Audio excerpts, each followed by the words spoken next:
How's it going, y'all? Welcome to Off the Top with Eric Pearson Red. I am one of your hosts, Eric, and joining me tonight is Your boy P. Red might be on later. He's had some car trouble, but yeah, how you doing, P? Smooth, interesting weekend. Yeah, Went by fast as always, but you know that's what happens when you get past 18. yeah, yeah. I like being a kid, and like the days lasted forever, and it's like now it's like one good nap and your day's over. It sucks. Man, you gotta really strategize if you're gonna take a nap on a Sunday, especially on a Sunday. Right. Cause you like, damn. Yeah, it's already 8 o'clock. Like shit. Yep. All right, so definitely we definitely have an update for the Kendrick Drake and then the other side NPCs that have come in and had their own kind of side battles going on. Right. We got a little bit with sports going on, stuff with about the NHL and the Coyotes, Jontay Porter, and Shohei Otani's interpreter. I will try pronouncing his name later because it's very Japanese. And then we got a little bit of updates with some Fallout Season 2 news. And yeah, so we'll kind of go from there, play it by ear. Did you watch the David Haney and Garcia fight last night? I did actually. Yeah, we can actually start there. I got to be honest, I was surprised that Ryan Garcia actually pulled it out because that dude's been fighting his demons like in these interviews. Like Yeah, I he's seen that gotten really erratic. yeah, I seen during his weigh-in he was drinking beer and he was overweight, so well, Yeah, he he couldn't win made the it. belt or something. Well, no, he made a bet. Well, yeah, that's because he was like 3.2 pounds over. But like he made a side bet with Haney, basically saying for every pound that I'm over, I'll give you $500,000. And sure enough, he gave him $1.5 million for being 3.2 over. Mm, So that was surprising. But yeah, his interviews lately, especially since his loss, was it Tank Davis that he lost to? yeah. Since then, he is kind of, if you've been watching his interviews, he's kind of gone off the deep end. Like, Mm, uh, posting conspiracy theories, posting very religious stuff. Like it was funny because someone posted a clip of their weigh-in and mm, like just before the fight. And at the beginning, he gets on the mic and he was like, "I just want to say a prayer," and he's like praying and he's like, "This is for Jesus," and all this stuff. And right. then someone cut a screenshot of the second half. Lord, thank you, Jesus. Thank you, Jesus. Thank you, Jesus. Thank you, Jesus. Thank you, Jesus. Thank you, Jesus. Thank you, Jesus. Thank you, Jesus. I'll put my dick in your mouth, bitch. Ryan, come on this fight? Something is wrong with this motherfucker. I'm gonna tell you, nah, something wrong with him. This shit not normal. This shit is not normal. And they had to put up an apology saying we are sorry for the offensive language, and he was cussing everybody out. Like, Mm. in the span of like 20 minutes, he went from Jesus loving, respectful to fucking fuck you, fuck everybody type shit. So yeah, honestly, when this fight like it was kind of like getting closer to the actually happening, I was like, I don't think something's off with Ryan Garcia. Yeah, I heard he faked his own death and stuff too, Yeah, a or lot of weird kidnapping or stuff. something. Yeah, a lot of weird stuff. And then surprisingly, he what he scored like 5 or 4 knockdowns on him and Mm-hmm. unanimous victory. Like I did not have that coming. Like Yeah. I think that he was definitely a surprised plus me. 550 Yeah, underdog. yeah. I think someone posted a bet they had on Haney. It was like a $250,000 bet to win 25K, and they lost it. It's like, oof, that's tough. Mm. That's tough. Now that's the time you would want to fight somebody. Ooh, But yeah, two like fifty. yeah, the Ooh, weird part wee. was at the end, because like Tank, not Tank Davis, Ryan Garcia still is like on like very, it's touchy with him and his promoting team, Golden Boy Promotions. He's got Oscar De La Hoya. Yeah. And after that Tank Davis fight, um, like De La Hoya was trashing him on Twitter. Garcia was trashing De La Hoya, like, "Oh, you're you didn't fucking listen to anybody. You're doing stupid shit." Mm-hmm. Oscar De La Hoya was in the ring with him after he won that fight. So, like, how is that going to move forward? Like, what kind of fights is he going to pick after this? I don't know. But Mm-hmm. yeah, like Garcia surprised the hell out of me. I didn't see that coming. Yeah, I feel if he don't get his stuff together, he might, lose everything. But you can tell it's a lot of, I wouldn't say head trauma, but you've seen other fighters go down this path. Oh yeah, Mike Tyson being the most infamous one. yeah, yeah. when it comes to boxing. So it could be brain damage, or he could just try to make a character out of it and try to get Yeah. more, publicity and stuff like that. So Yeah, it's really tough for boxers because like you said, like you don't know like, oh, like is it just them being like really high on their own ego and that's why they're saying some crazy shit, or is it actual head trauma? yeah, CTE. Yeah, it's tough. Like Cause Antonio you, Brown. yeah, Like right. that, and I was gonna say like McGregor, but he's Yeah. always been a character, but he really like extra now. Yeah. But I think he going towards the movie route, especially once he got a little taste of money, like real money. Yeah. He is Yeah. coming back though. He does have Oh, a he fight coming back? scheduled. Yeah. So Mm. I don't know how that's gonna work He a because little long in the I tooth for yeah, that. I have heard some things like with like the Roadhouse and thing, and people are like, this dude's on cocaine. Like this dude is Man, really erratic. I would not see. Reason why I feel cocaine is a hell of a drug for fighters is because it takes the pain away Mm, instantly. cuts it. Not from experience, just from what I hear. Word on the street is Right, yeah. But yeah. it's like one of those, especially if it's like obviously they're rich, so they not getting synthetic shit. They're getting The the real shit. fentanyl lace stuff. Yeah. Yeah, so they get their little bump and they good. So I don't know, man. Like they say, money make you more of what you already were. Mm. So maybe he's always, I don't know. It's all speculation, but he kind of seemed like, I don't know. Was he bullied growing up or something? Like, what's his backstory? I don't know his backstory because I'm not Irish, but like No. Garcia. oh Garcia again. I really don't know his story. Like Mm. I was never a Garcia fan, so like I didn't really do much digging about him. But Mm-hmm. yeah. Man, it's sad because he young too. He in Yeah, his he's very young. He's very young. Like he's been like, boxing for a minute. yeah, You ain't know? he like 24, 25? Yeah, some shit like that. Yeah. Mm. Yep. Scary stuff. Yeah, it'll be interesting to see like what happens after this. I don't know. I mean, one of the reasons why I don't follow Garcia that much is he does take a lot of time between fights, Mm-hmm. and like to me, I remember back in the day where you'd have guys fighting, you know, 4 times, 3 times a year, Yeah. and like that was the At norm, most and every not 7 months. yeah, and now it's like once a year, if that. Where you're lucky, Yeah, you So wait until people get out of your prime. They yeah, pulling the Mayweather yeah, post prime Mayweather shit just to get the most buzz, get the most money, and get yeah, out of there. yeah. If we can string this out so the tension's at its highest, and then all right, hey guys, it's actually happening. It's no Yeah, a longer lot of the shit you talks. can blame Mayweather for. Like he gave you the blueprint to get the most money, but it brought boxing down Yeah, dramatically because of that. Um, yeah, like I remember growing up, heavyweight fights used to be the top card all the time. You knew all the heavyweights. Now you can barely name a boxer. yeah. There's like maybe 4 up there, and then the rest is I don't really Yeah, care. Anthony Joshua, the dude who got knocked out by Deontay Wilder, Tyson yeah, Fury. yeah, That's pretty much it. yeah. That's literally it. Yeah. Like me growing up, I used to love the middleweight and light heavy. Those was my Mm, favorite classes. And um like Holyfield was my favorite boxer growing up. Like he was my number one.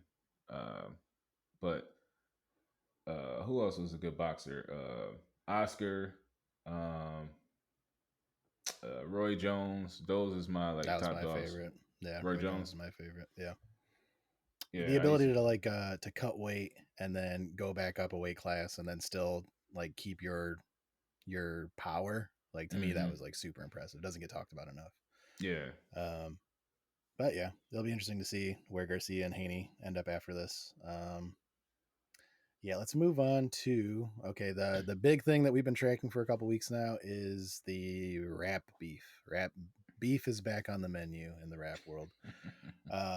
It originally started with the big three. You had Kendrick, J. Cole, and Drake. Kind of, everyone we agreed it was a sportsmanship thing to it. It was never physical, never serious. Mm-hmm.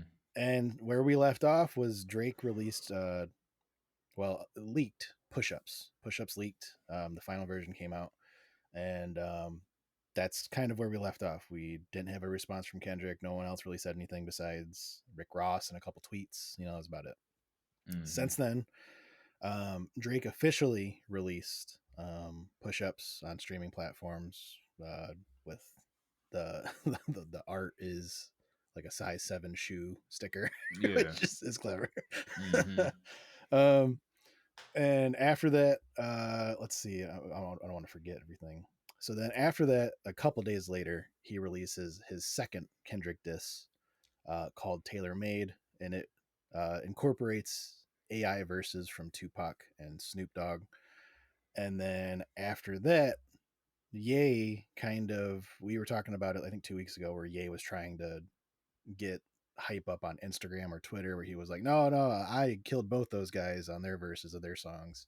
Mm-hmm. And he apparently didn't take no for an answer because everyone was kind of telling him to shut up, get in the back. But instead, he releases a Push Ups remix. And I got to be honest, I'm Oh, not like that one. remix? Oh, yeah. Was it like that? Yeah. Yeah. The Like That remix. And I got to be honest, I'm not one for Kanye West bars for the most part. Like, to me, his rapping is always going to be behind his producing. He Mm-hmm. produced the hell out of this track. Like, Yeah. it's a good sounding mix. Like, I like it a lot. As far as the bars, I could take it or leave it. Like, to me, it wasn't that crazy. Mm-hmm. But yeah, let's talk about the first Tailor Made, the second, I should say, diss for Kendrick. What were your thoughts? I made it known that I gave it a 7. I feel like Push Ups was better in my opinion, but go Mm-hmm. ahead. What do you got to say? So Push Ups was a better sounding soundtrack. This one is more so. Uh, I would still I give it a 7.5 only because it didn't hit hard. Like the first one, like obviously I ain't gonna say it was like a haymaker or anything, but it Right, sounded a lot better. But with for the this first one, round, yeah. um, it was decent. Um, it's kind of hard to explain only because if you not trying to get too deep in the weeds, it was just an alright track. But if you're trying to, break it down, Tupac and Snoop Dogg is Kendrick's idols. So Yeah, yeah, he's being a troll, yeah. bringing This one definitely has way more layers than Like That did. yeah. So like people saying that Drake got ghostwriters. So people speculating, oh, he brought a ghost up from the past or some shit like that. That's a storyline that's out there.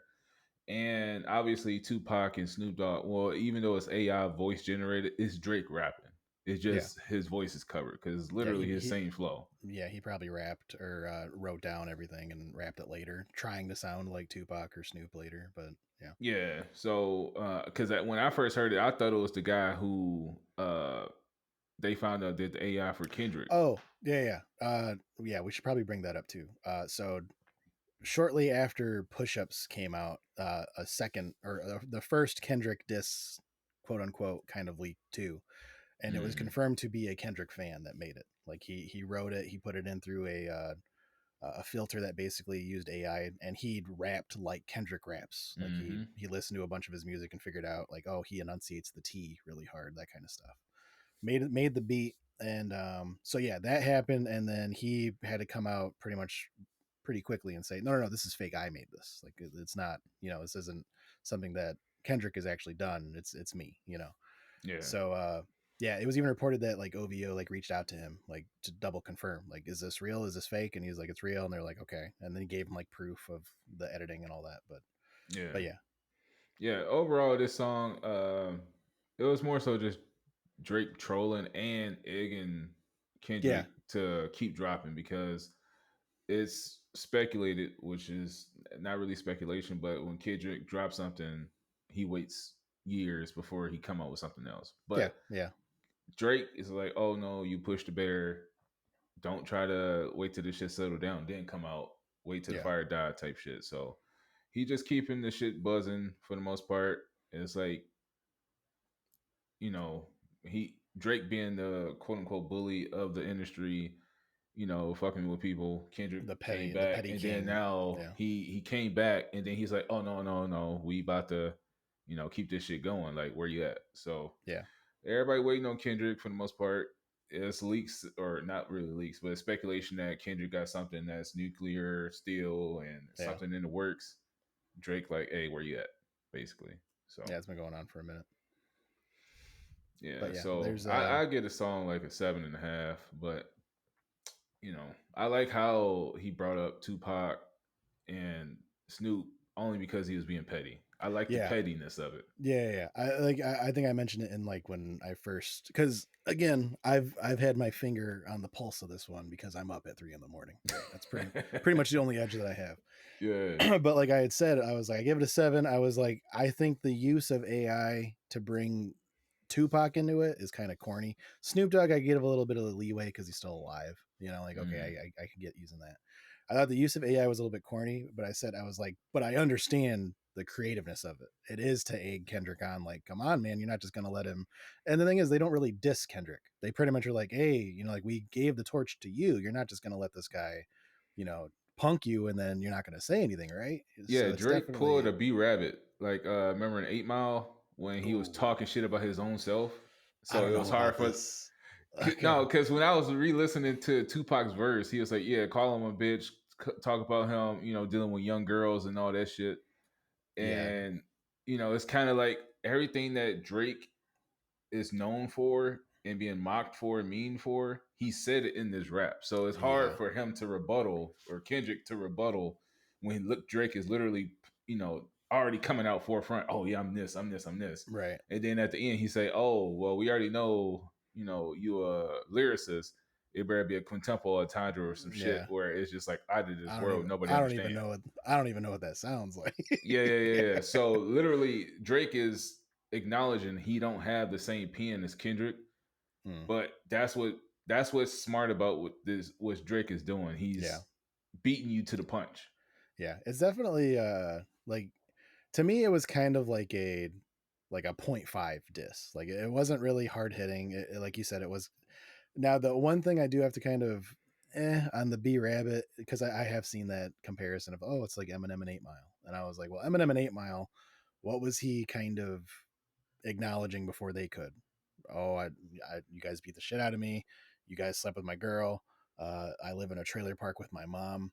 Mm-hmm. Trying to sneak I fuck with underage girls in there is kind of a can of worms. Like to Oh me, I yeah, feel like yeah, I don't think that you be rabbited that like you think you did. Like that's definitely something that's going to get brought up again. Like yeah. like He get like he.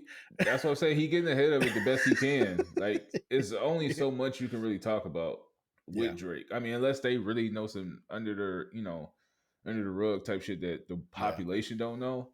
But I feel like you said he trying to get ahead of the game. But I feel Drake really got something that's the reason why he's edging it on because yeah, you're not about to keep edging on a person if you ain't got something that's like, oh my god, yeah. waiting. Yeah. Plus, I mean, but I mean, it also kind of lends itself to that. There's also a rumor again. Like one of the reasons why I kind of hate these like podcasts, like with Joe Budden or Rory and Maul, like these guys that definitely have industry insight. They talk to these guys, like they are Mm-hmm. in those text conversations. The reason I hate that is because we all know that they kind of know a little bit more than everyone else, but they kind of breadcrumb some of the stuff out. Mm-hmm. Uh, but yeah, especially the stuff that kind of came out recently. I think it was Joe Budden was the one that most recently talked about it. Was the split? Like, oh, like the kind of rumor speculated thing going on right now is that Drake actually owns a lot of these guys, a piece of whatever they release, right? Yep. So he has Mm-hmm. a deal with what is it, UMG, Universal Music Group's got another sub label that he has ownership of, because that's one of the things that happened when Drake did his record deal is it was so big that the details of it never really came to light. Like no one really knows what his deal entails. Mm-hmm. So this idea that okay, no matter what happens, Drake wins because if people are sending diss tracks to him, then he's getting a piece of whatever profit that makes, right? Yep. So I mean, I can kind of see it both ways, but at the same time, like if that was the case and that was why I was going after Drake, I wouldn't release it officially. I would just release a mixtape and put it on YouTube. But the fact Mm-hmm. that these guys like Rick Ross are putting it on streaming services, I don't know if that's, to me, there's other stuff. That's not the main reason why these people are going after Drake.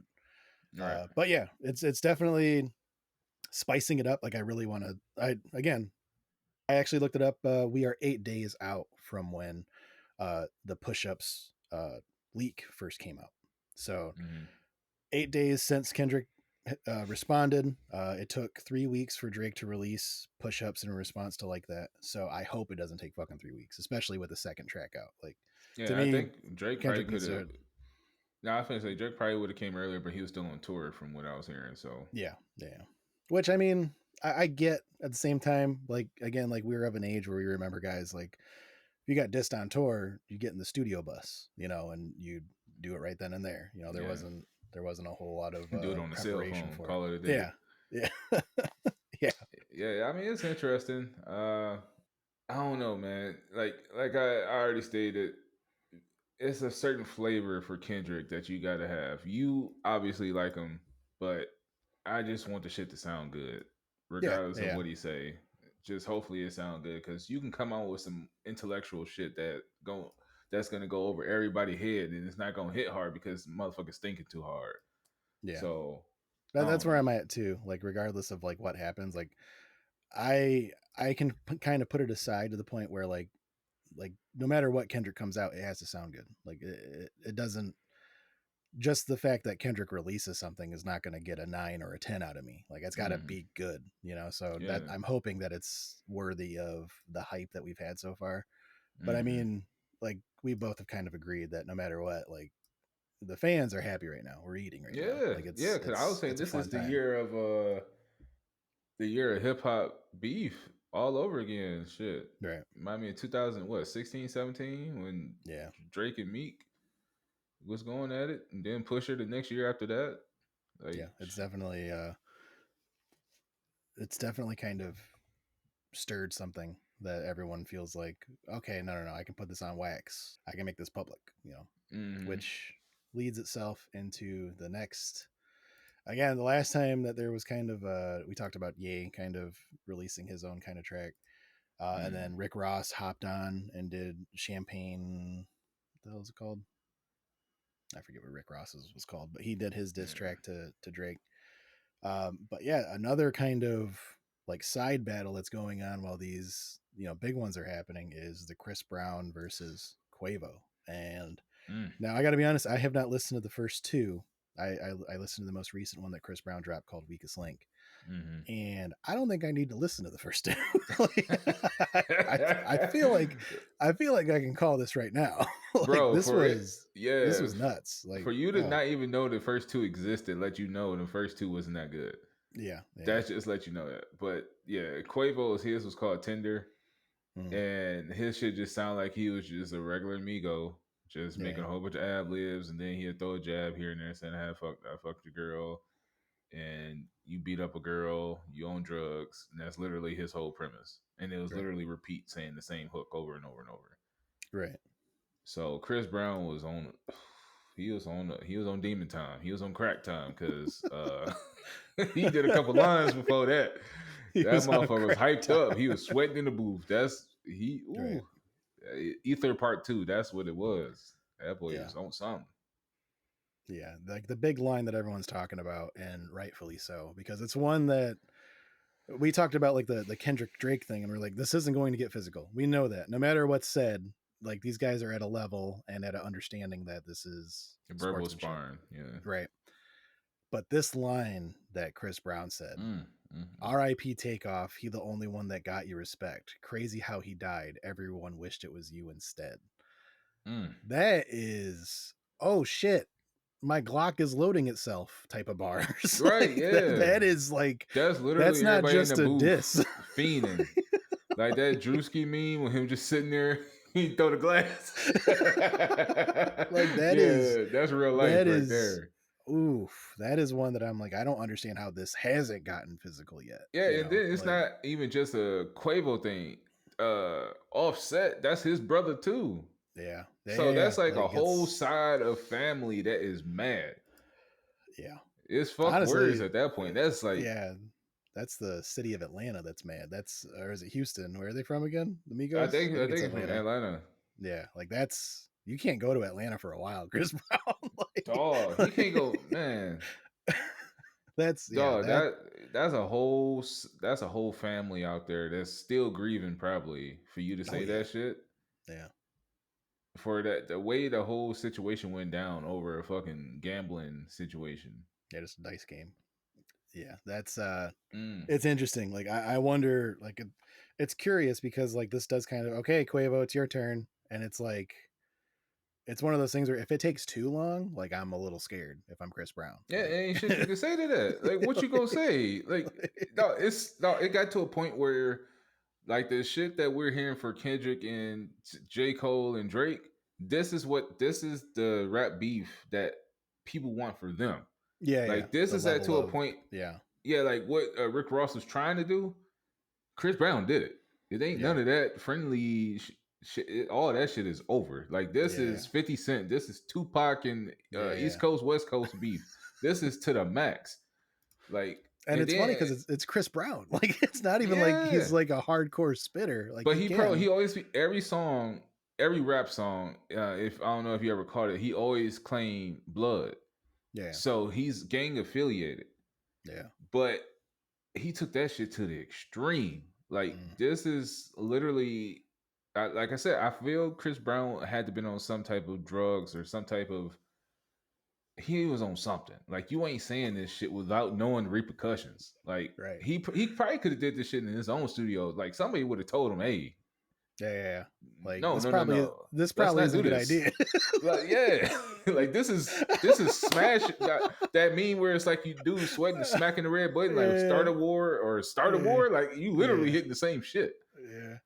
The guy in the booth like press the button. Is like, "Are you sure, Chris? Like, are you sure you want to do?" Bro, he was probably scared to even hit that. Like he waited till the song was over. Like you ain't about to. Ooh wee. Yeah. Well, no, I mentioned it before we were recording, but I'm pretty sure it was because of this. I don't know if I'm 100% on that, but I'm pretty positive that because this came out, people were looking at J. Cole differently. They're like, "Oh, like you got a lot of shit for backing out of the Drake Kendrick thing. Like you got a lot of shit for it. Your legacy was kind of tainted."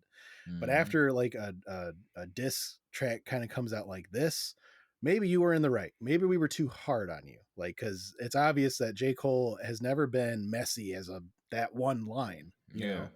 So like people were kind of giving J. Cole, okay, like foot off the neck a little bit. Like we were a little too hard on you. Yeah, because you don't know a person's heart. Like if a person, like he said, he moved like this a decade ago or some shit. Right. You don't know where a person came from. Like he can rap one way, but everybody have a past, and he's obviously trying to get as far away from that past as possible. Maybe if this shit would have kept going, he would have kept teasing in the shit. Maybe he would have said some shit that, was kind of like hitting the red button because he's already at this point. It's like you can, like that's like if a person play fighting and slap boxing and shit, and then motherfucker gets slapped too hard, and then you slap harder, and then now y'all fighting for real. Yeah. So it's understandable. Still pissed off, but with Chris Brown did what he did, all right. Yeah. I give you a half a pass. You ain't get a whole pass. You still a bitch. You'll get a half a pass. I ain't gonna say I'm sorry. You get that part. I acknowledge it. That's close as you gonna get. Yeah, it's again like it's so fucking insane like how fast all this shit has been moving, like all within a week. Like man, it's like every Saturday, Friday night, Saturday morning. There's always something. Everyone's like, "Oh, J. Cole's got this in the bag. Oh, J. Cole's a bitch for that. You know what, J. Cole, you're all right still." Like all within like 10-15 days. Man, dog, like April is known for like this is what that calendar that they be putting on Black Media where like Cat Williams was January, then it was something in February. Yeah, like the big news. Dog, it was about to be Drake and Kendrick in April. No, it's Chris Brown now. Like that's literally he took the whole shit over before. How many days we got left? What, like 9 days? We got 9 days. Yeah, bro. Yeah, it's that's the rap song of the century. God damn. Yeah. I'll be interested to see what Quavo's got to say because he ain't got shit to say on that. He might as well go acapella and say, "I'm gonna kill you, bitch." It's just a voice memo that's on Spotify. Yeah, like shit. You hear this? Click, click, click, click, nigga. That's the beat. Click, click. Dog. Yeah. You can't Devious. have no what the ad libs. He ain't got no ad libs for that. Yeah. You gonna die. Yeah. Period. Yeah. Hope it doesn't get to that, but yeah, that's tough. But him eating that glizzy on the Yeah, that's that was diabolical. yeah. He opened wide for that one. That was Eyes squinting. that was a kicking while he's down type of thing. Man. All right. I ain't know Moving Chris Brown on. had it in him. I ain't know he No, had it in him. no, like there's actually been a couple times where he's gotten on like a rap track, and he's actually like I think he did a couple with like Tory Lanez, but like he can actually spit. Like Oh people don't yeah. really get like he's seen as like a singer. I think mainly because like he's really good at dancing too. But Mhm. like the dude's got a pen. Like Yeah, I know he he can can rap, rap. but I ain't know he Yeah, had this in him, like this yeah, etherish type to of. kind of go at the knees. This is like, you know how as a person, like you know how 50 Cent be having his beefs Hmm. like with Tony Ayo and all that shit. Like there's petty, and then there's I don't like you, and then there's it's on site, and then there's it's shooting on site. Chris Brown got the shooting on site Yeah, fucking button smack broke just glass. with that one line. Like that's really all it took. Like Yes. it's He could have yeah. started the song with that and then just left it alone. And then it would just be like, oh shit. Like, but man, Yeah, it's yeah, he hate it's that tough. nigga. That's hate. That's hate. I don't know how to say it. That's hate. Like, Yeah. and then before you move forward, like in the song, he was saying that, you know, he didn't want to fuck the money up and shit. So apparently, what's that Met Gala shit? Yeah. They basically made them sit next to each other. And that was, I guess, a couple months ago or something when they had that shit. So that's what he was referring to. And he was like, "Yeah, you know, I ain't want to beat your ass right next to you, but for some reason they had them sitting next to each other. That shit can't happen no more. There's no concert in this fucking world where they can be in any proximity to each That's other." so fucking funny to me because the Met Gala is like definitely a upper class thing, you know. Like Mm-hmm. it's just very recently, like in the last like 8 years or so, where like rappers were invited, you know. Like Yeah. I think Jay-Z may have been the first one that was like, okay, well, since Jay-Z's all right, I guess the rest of them can come too, that kind of thing. Oh yeah, that's And money. Yeah, you. but yeah, it's funny because what's her name? I think it's Anna Winter. She's like she's the creative director of like Elle magazine or Vogue. It might be Vogue. Mhm. She's the one that handles that seating arrangement. You think she knows what the fuck Chris Brown and Quavo are going through? I'm sure she Mhm. has like a team of people that are responsible for that, but it's funny that like we're expecting this like close to 70-year-old white woman to understand the nuances of beef and like, oh no, we can put them together. Like I'm sure God, it'll be fine. you gotta realize that had to have been a substantial amount of money that kept them from Oh yeah. fighting. Oh yeah. Yeah. Well, I mean, That's like a they're substantial amount of money. yeah, that's the thing. Like that, they don't get paid to go; they pay to go. But the thing is, it's one of those It's things the where shit that they there's wear that they getting paid for. well, not only that, but like if you make a scene there and it's public, it's not just oh, it's Joe from down the street that saw that shit. It's like no, some of these people are executives. International. Yeah, yeah, yeah. Like these guys are label makers. Like these are guys that can make. They're king makers. You know, Mm-hmm. if you, like I mean, I think was the Jay-Z Beyonce Solange thing in the elevator at the Met Gala? I want to say it was.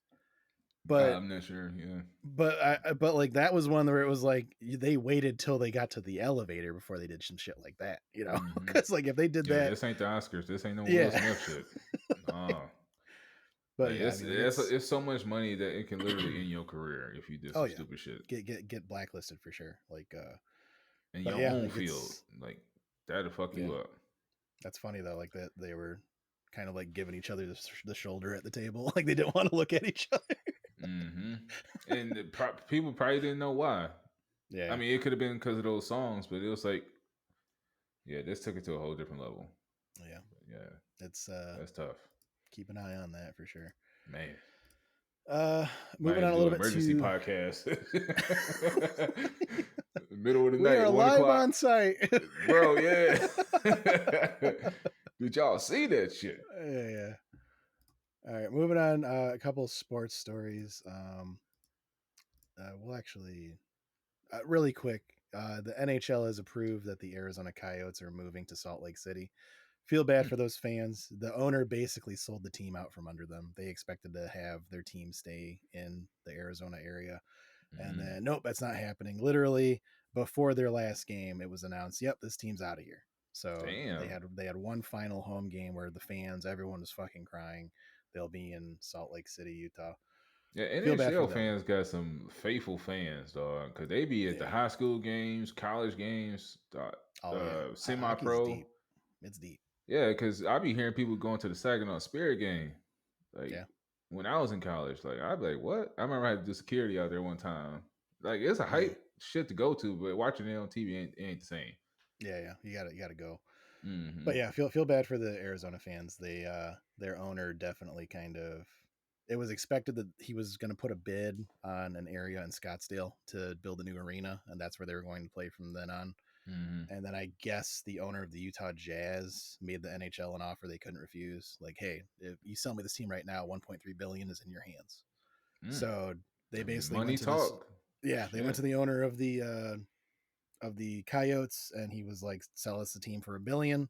Sold it for $1 billion. NHL makes a profit, and then the thing is, the owner, the previous owner, I should say, of the Coyotes, he definitely gets a good deal out of this. So for the first 5 years that they're in Salt Lake City, Utah, he still owns the brand. So everybody in Utah that loves hockey is going to be buying Coyotes shit, right? Yeah. So this guy is getting a percentage of that, and he doesn't even own the team anymore. So it definitely didn't affect him. Honestly, like, if I've been looking up on the fan subreddits of Arizona, they're like, yeah, this guy is a sleazy businessman, and this proves it. Like, it sucks. But, Are the games going to be at Utah Stadium? yeah, where they play apparently, basketball? yeah. Well, I don't know if it's going to be there, but I'm pretty sure the Utah Jazz owner basically said, like, hey, like, I'm ready to move on building a new stadium or new arena for the team to play at. Yeah, So, I heard sometimes in the basketball games where it's a hockey game, like the day before or day after, the ice is actually under the floor, and it causes a lot of condensation on the floor. People be slipping and shit. Yeah, what's that? The crypto arena, like, that's famous for, because like that one, you have the Kings, the Lakers, and the Clippers, and like you're switching all the time. But yeah, moving on. Jontay Porter, what are you doing? Made $22,000 in bets, and he is banned for life from the NBA. That's the time when you should have dumbass tattooed on your forehead. Yeah. Thick. Yeah. Old English letters. Yeah. So yeah, he basically, he wasn't betting on their games, but he was betting on them to lose based on his health. So like, it wasn't like he was saying, "Oh, we're gonna get this many points" or whatever. It was, the team's gonna underperform because no one knows that I'm not gonna play because I'm hurt, you know. And so because of that, the NBA did, honestly, surprised. It was a quick investigation, which means they didn't hide it that well. So yeah, like, honestly, like a week after that, he was given a lifetime ban from the NBA, which they showed his it's salary. He was unfortunate. making like 2.1 million a year to only make what 1% of that in bets. Yeah, I mean, it's, well, we're gonna get into it like towards the end, because this actually kind of leads into another story that was going on a little bit ago.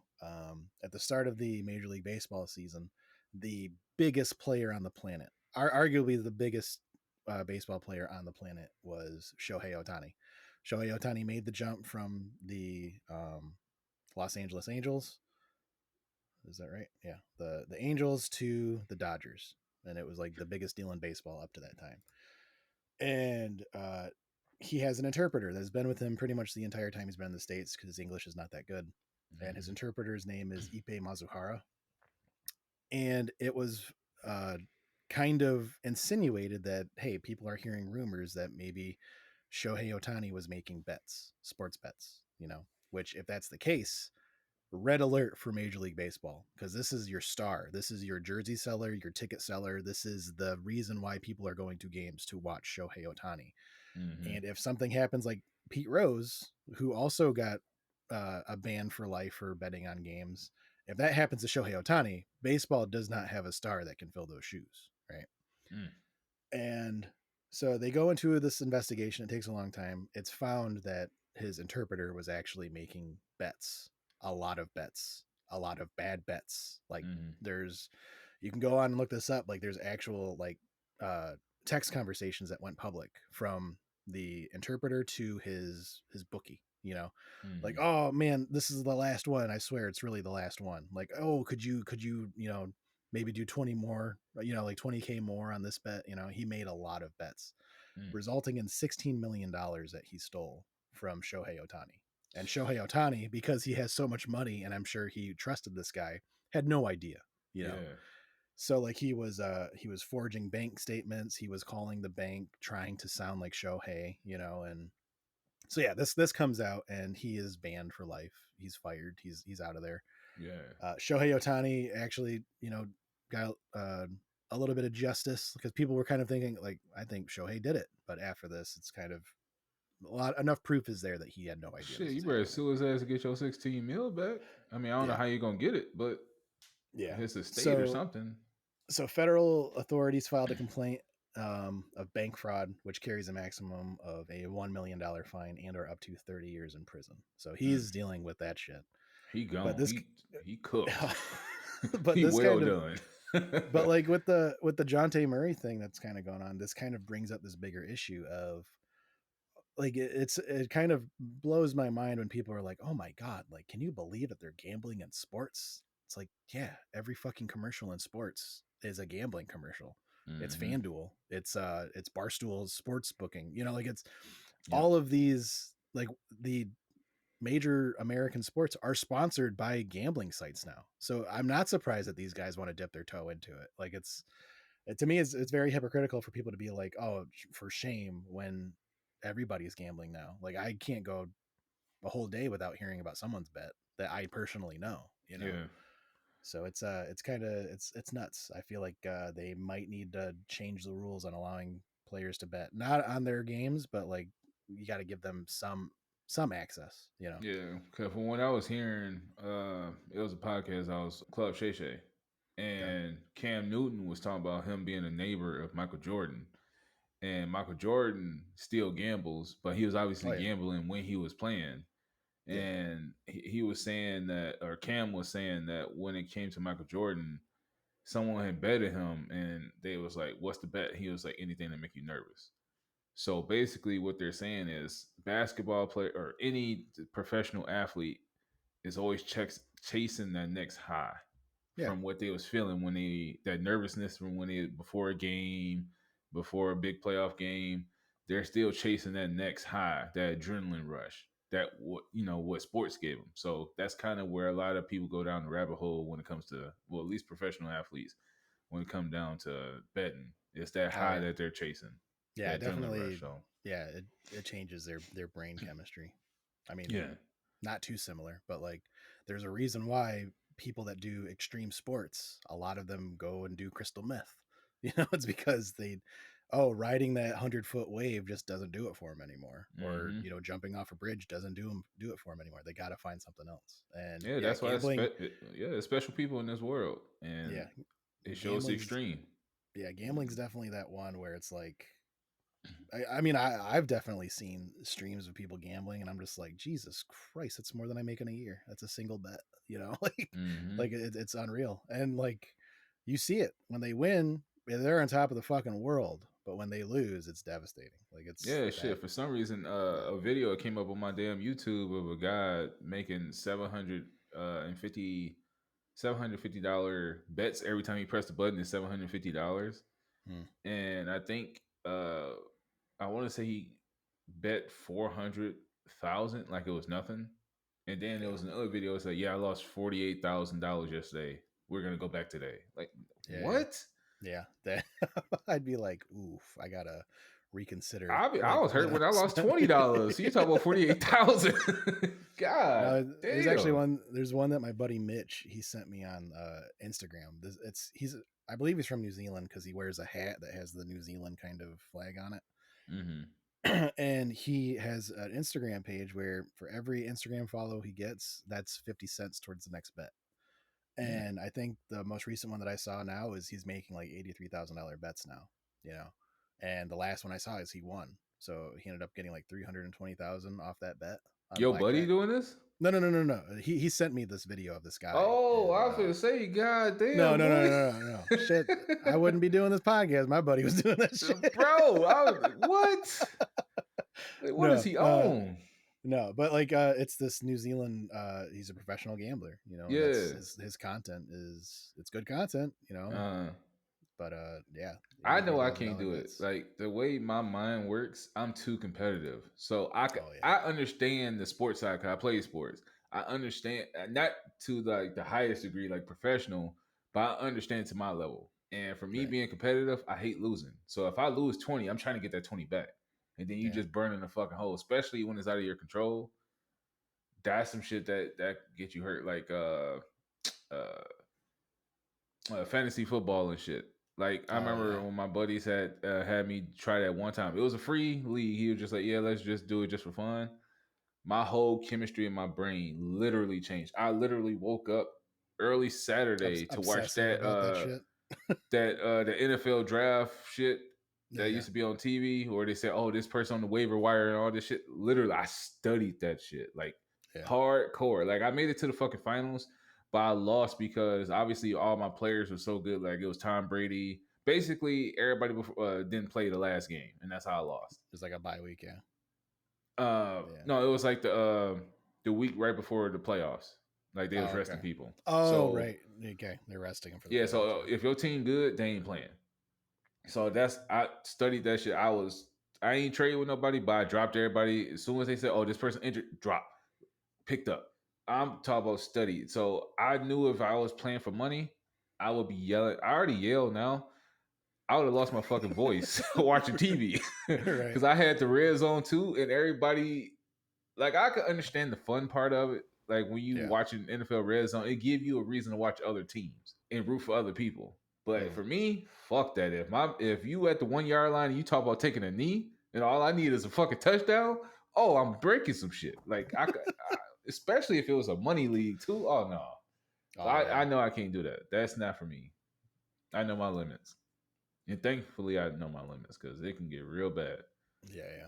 People that that dedicate their all their time for that. I have a buddy at work that he is heavy into the gambling world, and I was like, dude, just invest in the stock market. Like Mm-hmm.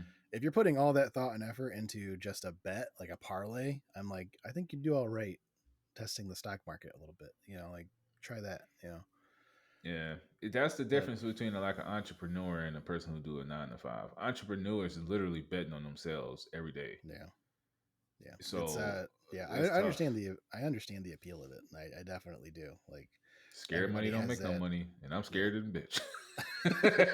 No, So stay where no, I'm I'm at. with you. No, like I even got coworkers that do like the fucking scratch offs. I don't even do that shit because I'm just like, ugh. Them shits cost a lot now. Back in Yeah, the day, you used to damn near buy a whole roll. yeah. All right. Where are we at? 48 minutes.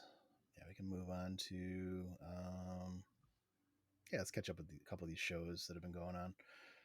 Fallout Season 2 has been officially greenlit. They're going to be moving on to a new location, as implied by the last episode. Mm-hmm. Actually, we're going to get a little bit in spoiler territory because we're all caught up with most of these shows. So yeah, the last scene in the Fallout series is pretty much a cut of New Vegas, which was from Fallout New Vegas, the game. Mm-hmm. So it implies that the next season is going to take place there, which is fun if you love that game. A lot of people call that the best Fallout game. Mm-hmm. But it's going to have death claws are going to be in there, also implied by the last episode, and Yeah, with that maybe super skeleton towards the end. Yep. mutants. Yeah. So yeah, looking forward to that. You actually caught up with Fallout last episode. You hadn't watched it yet. Thoughts? You liked it? Oh yeah, dog. They need to hurry up with that second season, like expeditiously. Like Yeah, that shit it's need good. to be It's good. dropped yesterday. Like you can't, dog. They did Fallout so well. Like the way y'all was describing it in the last episode, they did this show justice. Yeah, Especially for it to drop all at once and not do this like weekly bullshit, where yeah, you could just watch it like as soon as it dropped. Oh my god, this shit was like dude. I, 10 I out of 10. I honestly wish they released it weekly because I was like, that would definitely be a show that I would come back to and wait for like Wednesday night to drop. And now that it's done, I'm like, shit, like when's the next one? Right, yeah, you over here itching. Like, what the fuck? Yeah. You got that depressive state because you don't, this shit might not even drop until next year. Yeah. Or honestly later, but yeah, it's good. That shit was good. Like, because lately, I think earlier in our earlier podcast, we was already talking about how people aren't caring. Like, they just making shit just to make it.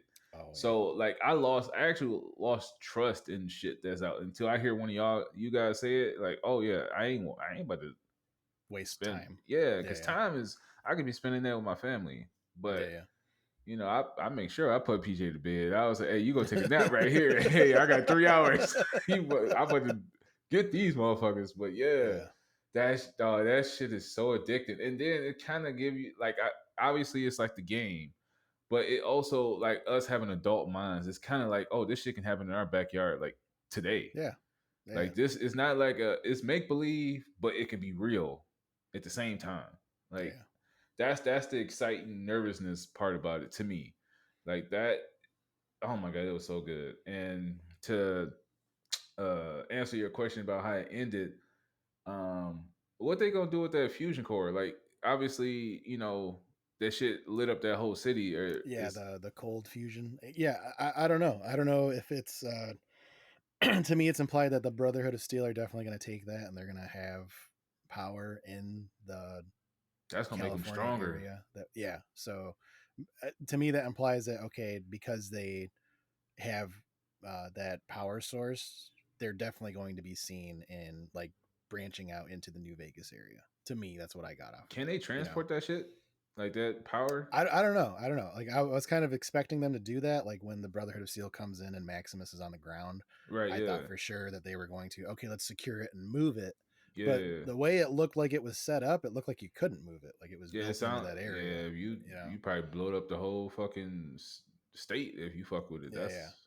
So yeah, it's definitely it's fun. But yeah, but that Lucy, she is picture perfect for that character because she actually looked like a motherfucking video game character, like her big ass eyes and shit. And that I don't know, it was kind of like an uncanny smile. Like that shit looked weird. I was like, hold on, is this CGI? Like, yeah, she does have big eyes, but again, she's great. She knocked it out of the park. Ella Purnell is her name, but yeah, that shit was funny too. She will make my cock explode.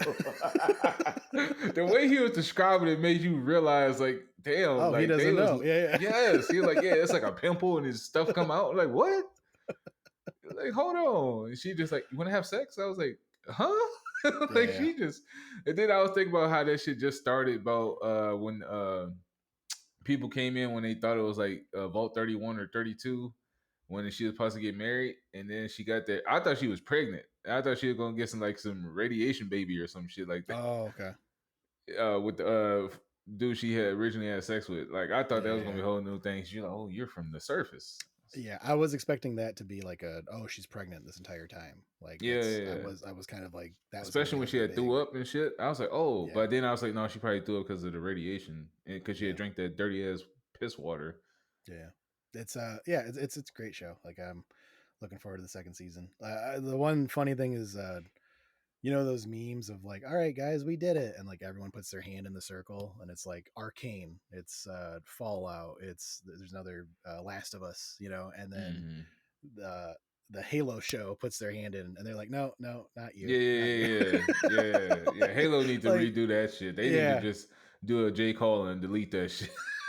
Restart. Like no, what y'all saw was just JK. Yeah. Honestly, like that was like the one thing going through my mind as I was watching this. I was like, you fucking can do it justice. Like you, like we mentioned in the last episode, it's a great jumping in point if you've never played Fallout. Like this is a great entry point into this universe. You know, it doesn't treat you like an idiot. Like me being a longtime fan of Fallout, still enjoyed this show. It wasn't like I was like, oh man, they have to explain this to new audiences. Like I get it, you know, it's cool.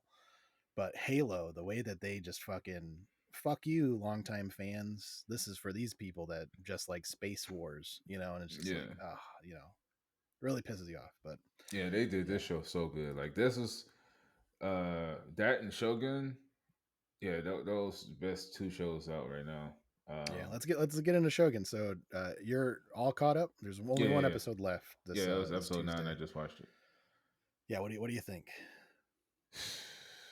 I'm mad. Old girl let herself get home. Spoiler. Yeah, we address spoilers. Okay, So I'm mad. Old girl stood in front of that fucking door. Mariko, yeah, Dog, like I really wanted him and her and the old dude to actually have a relationship. I obviously, she's having an affair and shit, but she ain't know shit. She thought her dude was dead. So I yeah. mean, but she's so fixated on dying, like dog, like her. I mean, I understand like this whole show is basically a backstory of her like trying to get the fuck away and shit like that, but damn, dog, like her whole premise. I'm just wondering what the fuck. What's his name? Torgal? How you say? Toranaga, Yeah, I wonder what the fuck he got planned. I know he trying to build up a coup and shit inside of it, but why is he like sacrificing his like His right ace. hand and left hand? Yeah. Okay. I I know love you that. read the book, so I know you know Okay. some shit.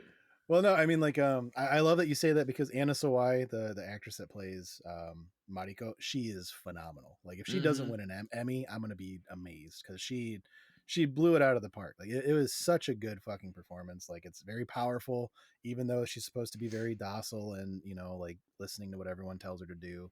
She's still a very commanding force of a character. So she's great. But Yeah, I and they, love I love that you were kind of hoping that they would have a relationship because man, after reading the books, that was one of my one of my gripes after reading the books and then watching the show progress is the show does not get into how much of a relationship they had in the book. mm, In the book, it's so much deeper. Like in the show when they're taking that boat with what's his name, Yabushige, mm, when they're taking the boat to Osaka, in the book, that is actually they're actually doing that journey on foot, and mm, it takes them like a month to get there. It takes them a long time to get to Osaka. right, So while they're going there, they are continuing this affair, and uh, uh, John Blackthorne is like, "Whoa, should we be doing this?" And then Mariko is like, "I'm samurai. If anyone says that they saw something, and I, as a samurai, say they didn't, they can be put to death.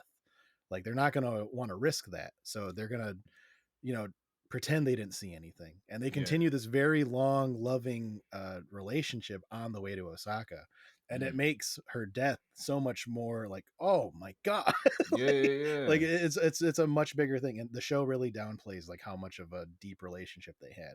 And you knew she was on that demon time when she literally told the main dude at Osaka, I don't give a fuck what you saying. Let me finish what the fuck I'm saying. And everybody like, Oh yeah, oh shit, yeah. are you With saying that? what's that dude's So name? Oh, it's gonna kill me. I know Yeah, it I know started what with you're an talking I, about. but yeah, Yeah, but yeah, like the show is phenomenal. It's oh man, when she was about to do that, pierce her heart. Like she was yeah, sweating. I was like, "Who?" It did like, uh, hold on, this is gonna make me sound soft as hell, but I was in this zone. I had a movie tear come out. Like, no, don't do that shit. I'm over here laying on the bed. It was just like, oh no, yeah, I was in it because old dude was sweating and he's in love. That is the part yeah, that fucked me over because I'm thinking about being in a relationship with. Obviously, I'm married, but being in a relationship with somebody, you grow to love them. She literally taught you how to speak a whole different language. So it ain't yeah. like an overnight thing. Like this is Oh, they spent time. Yeah, months and months and months for you yeah, to actually understand another language. Y'all are connected. Obviously, they had sex, but based on the books, they obviously had a more it was a sex bigger than thing. what the Yeah, fuck they showed. Like yeah, this man was in love, and he to the point where he was actually going to chop her head off yeah. just to That respect her. yeah, to me, yeah, that was the big thing where it's like he is totally against everything that's happening right now. Like Yes. he thinks it's dumb that she's doing this, but he loves her so much that he wants her to have her respect. And if that means he's got to cut her head off, he's like, I guess I'll do it, even though I like everything in me does not want it to happen. Man, dog. That there's actually one scene in the book that happens that I wish they fucking put in there. Honestly, I feel like the show would have been top notch if they did like maybe 3 more episodes. Because obviously it's condensed for 10 episodes. It's tough. But in the beginning of the when they first get to Edo and John Blackthorne is made Hatamoto, and they tell the village, oh, teach him Japanese, like help him learn Japanese. In the book, that makes Blackthorne so distraught because they say like, teach him, if he doesn't learn Japanese by this period, we're going to kill everybody if he doesn't learn it. And he's like, whoa, that's a lot on my Christian morals. Like, you can't put all these people's souls in my hands if I can't learn the language, Yeah. And then they're like, nope, we're gonna keep it that way. Yabushige doesn't relent. And then he's like, well, then I'll be forced, like, you've put all this shame on me, I'll be forced to commit seppuku. And they're like, he's not gonna do it. He's a foreigner and he's Christian. Like, he doesn't believe in killing himself. Right. Yeah. So there's literally a scene where he accepts it and he goes forward with trying to stab himself in the heart. And like, he's like, all right, I gotta do this. So he comes close to killing himself, and Omi, Yabushige's nephew, actually like stops him from doing it. Right.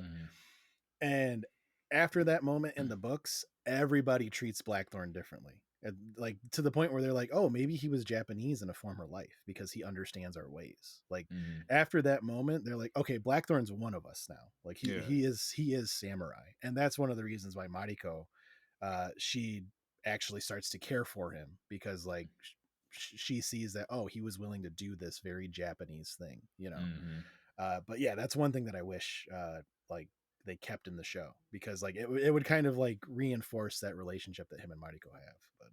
But yeah, it's so fucking good. Like, it's a really good show. Yeah. At first, it started off slow for me. It was kind of like one of those slow like build ups, but I'm glad I gave it a chance. Like, kept like watching it, because that shit.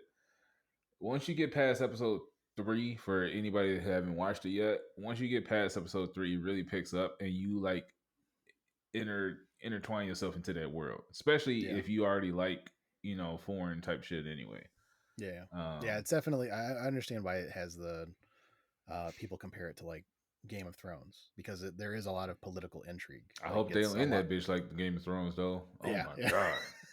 That's that whole last season for Game of Thrones, a little side tangent. They need to restart that shit. That's the shit they need to restart over. I saw a thing, they did this show justice for sure.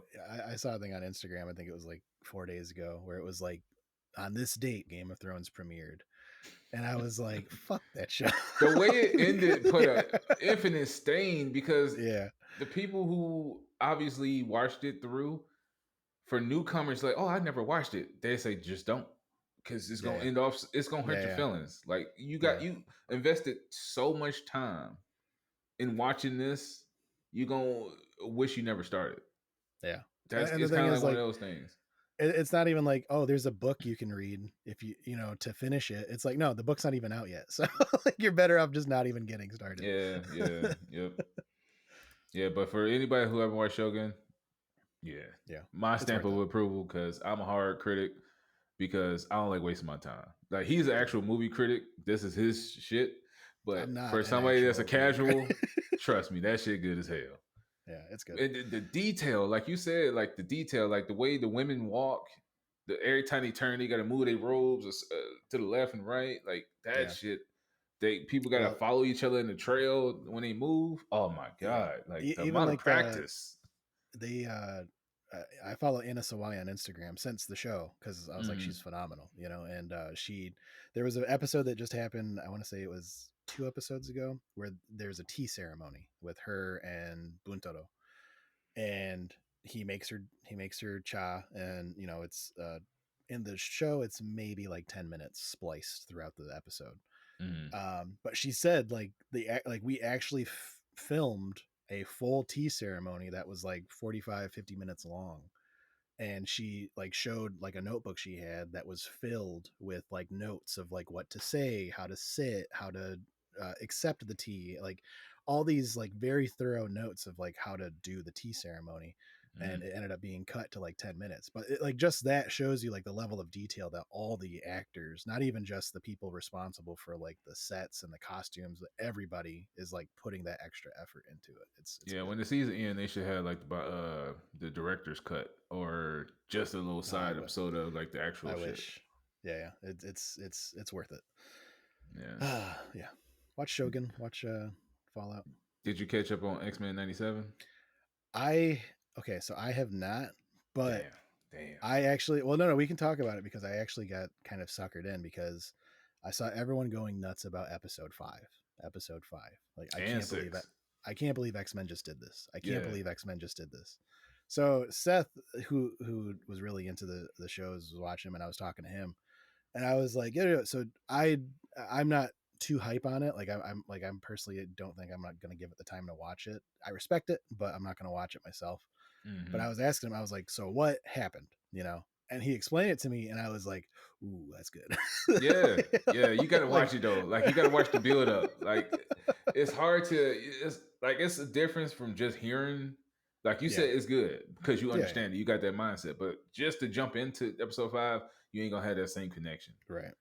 But I don't know, dude. Should we spoil it?